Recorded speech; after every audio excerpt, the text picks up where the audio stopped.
cœur du Lot-et-Garonne, dans le diocèse d'Agen, l'abbaye Sainte-Marie de la Garde a été fondée en 2002 par l'abbaye du Barroux. Notre père fondateur est Don Gérard, qui était issu du monastère de Tournaille et qui a fondé en l'année 1970 la communauté du Barroux. Et un petit peu comme les abeilles, la ruche était tellement abondante qu'il a fallu envoyer un essaim de moines, et ce sont 8 moines qui se sont implantés en ce lieu nouvellement monastique. Parmi les 19 moines bénédictins qui y vivent aujourd'hui, c'est Frère Marie qui est en charge de la cuisine.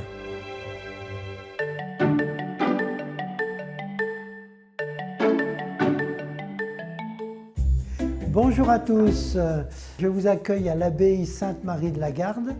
Je vais vous proposer aujourd'hui 2 recettes. Un rougail de morue, plat typiquement réunionnais, parce que nous avons un de nos frères qui vient de cette belle île. Et la deuxième recette sera une tarte à l'érable, parce que, de la même manière, nous avons 2 frères canadiens. Première recette de l'émission, le rougail de morue. Pour faire cette recette, nous aurons besoin de morue salée, qu'on a mis la veille à dessaler, de riz, de tomates, d'oignons, d'ail, d'une mangue, de 2 poivrons, d'un peu de piment, de nouveau 2 échalotes, un peu de gingembre et de 2 carottes. Première étape de cette recette, je vais prendre la morue, la faire frémir dans un peu d'eau avec du lait, le temps qu'elle cuise et qu'on puisse la désarrêter facilement.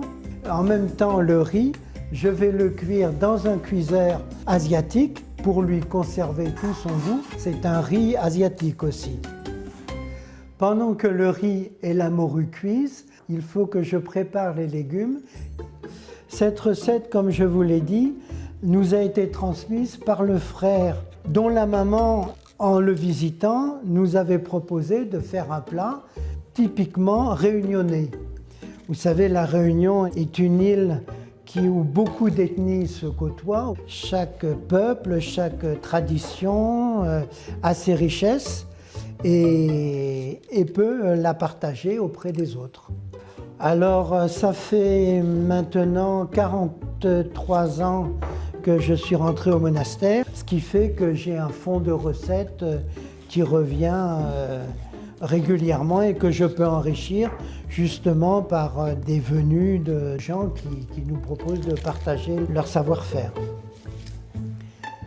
Alors la particularité un peu au monastère ici, c'est que nous ne mangeons pas de viande, ce qui fait que le poisson revient régulièrement avec les œufs comme source de protéines animales.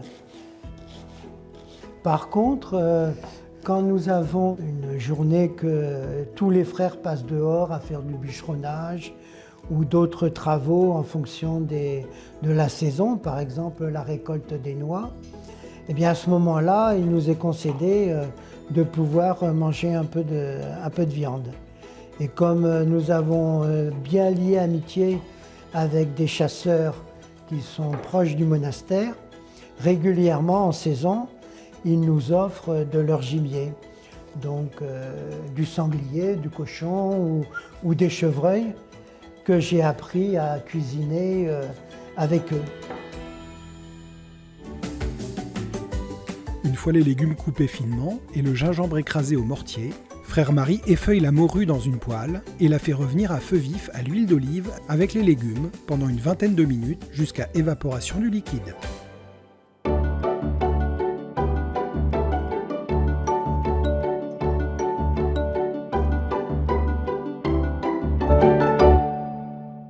Pendant que les légumes cuisent, je vais préparer la sauce.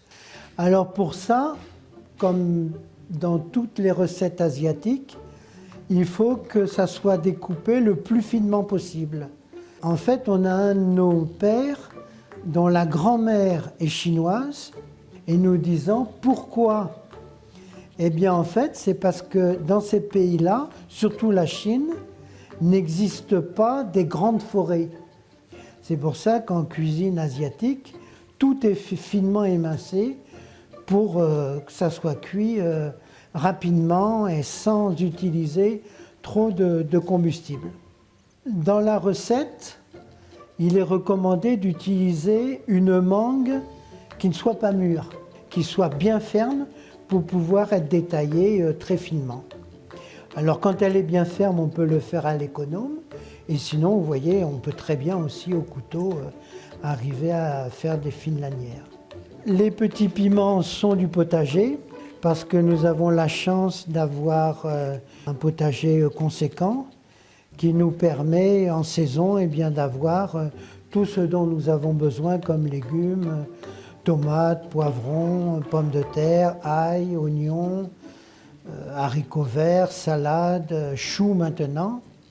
C'est aussi bien sûr pour un monastère, pour des frères qui cherchent Dieu dans tout ce qu'ils font, dans toutes leurs activités, une grande joie de pouvoir participer justement par leur travail à la beauté de la création et à la mise en valeur de tous les talents, de toutes les richesses que le bon Dieu nous offre.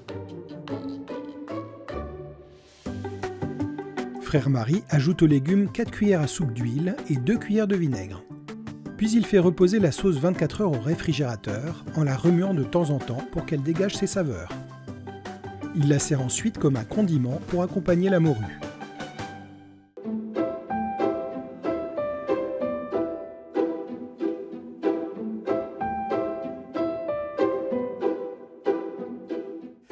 Deuxième recette de l'émission, toujours dans l'exotisme, une tarte au sirop d'érable, plat typiquement canadien. Pour faire cette recette, nous aurons besoin pour la pâte elle-même de farine, de beurre, de sucre et d'œufs. Et pour l'appareil au sirop d'érable, le sirop d'érable, de la crème, toujours de la farine et un peu de beurre. Première étape de la recette, nous allons faire la pâte.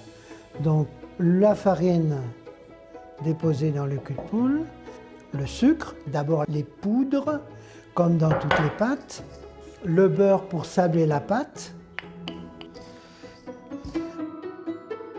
Maintenant que la pâte est suffisamment sablée, je peux rajouter les œufs, mélanger les ingrédients pour la bouler. Alors il faudra penser à la faire reposer toute une nuit. Nous entrons dans le temps de l'Avent.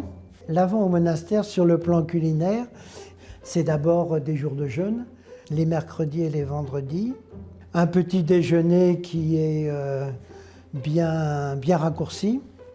Par contre, bien sûr, le dimanche et les grandes fêtes d'obligation, l'Immaculée Conception ou d'autres, là on peut faire des repas un peu plus festifs, quoi. Alors le temps de l'Avent, bien sûr, pour moi particulièrement, qui ai vécu 20 ans au Barou, au pied du Mont Ventoux, donc la Provence de Giono, eh bien ça évoque plein de parfums, de souvenirs. Par exemple, les 13 desserts de Noël, qui en fait ne sont pas 13 gâteaux. Non, les 13 desserts de Noël qui sont traditionnels en Provence, c'est essentiellement des fruits secs, des choses très, très typées, plein de saveurs et de parfums. Bon, maintenant, il faut que je revienne un peu à ma recette. Donc, vous voyez, il suffit de faire juste un mélange homogène pour avoir une pâte qui ne soit pas trop humide ni trop sèche, pour demain, une fois qu'elle aura reposé, pouvoir être bien façonnée. Alors en cuisine, on utilise la farine d'épeautre. L'épeautre étant connue comme une céréale avec plus de richesse et puis surtout sans gluten, permettant aux personnes qui sont fragiles à ce niveau-là de pouvoir manger des céréales sans avoir à souffrir de ces problèmes de gluten. Après avoir fait reposer une nuit la pâte au frais, frère Marie l'étale, puis la baisse dans le moule et la pique. Il s'attaque ensuite à l'appareil de la tarte. Il fait fondre du beurre dans une casserole, ajoute de la farine, mélange bien comme une béchamel, puis ajoute le sirop d'érable et la crème. Après avoir laissé le mélange tiédir, il le verse sur la pâte. Il enfourne enfin la tarte à 180 degrés pour 30 minutes environ.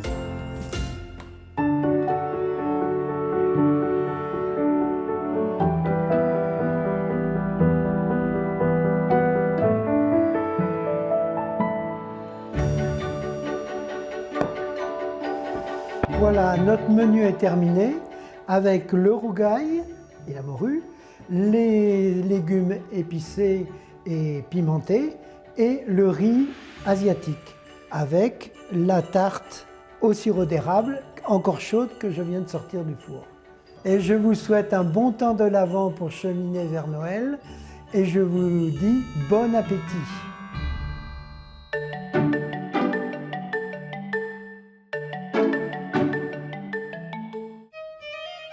Commençons par le rougail de morue qui nécessite 400 g de morue dessalée, 4 tomates, 4 gros oignons, 3 cm de gingembre et 6 gousses d'ail.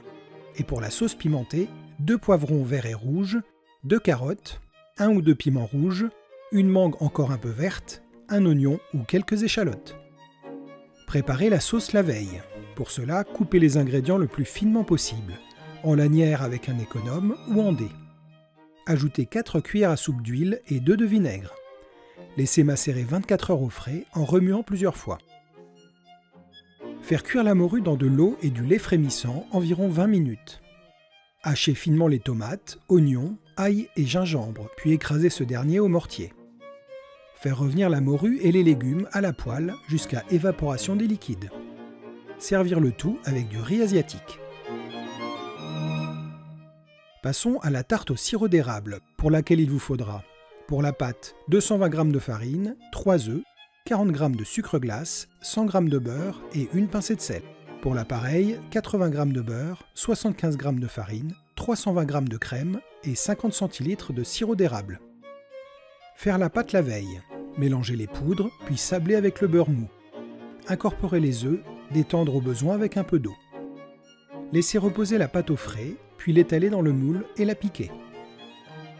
Préparez l'appareil, fondre le beurre dans une casserole et saupoudrer de farine, mélanger. Incorporer la crème et le sirop d'érable.